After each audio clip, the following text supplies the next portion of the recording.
Salvi. Davanti a me ho una Volkswagen Passat. In questo video vi mostrerò come navigare nel quadro strumenti.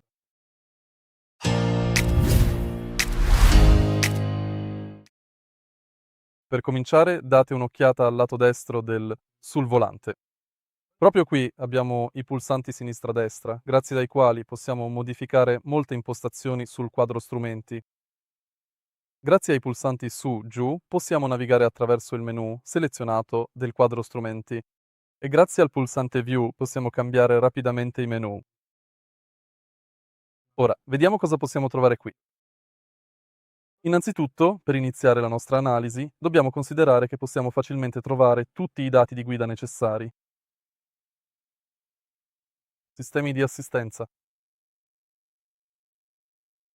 Ora esploreremo insieme la navigazione, scoprendo le funzionalità principali dell'interfaccia. Gestione dell'audio, del telefono e controllo dello stato generale del veicolo. E questo è praticamente tutto. Se avete trovato utile questo video, mettete mi piace, commentate e iscrivetevi.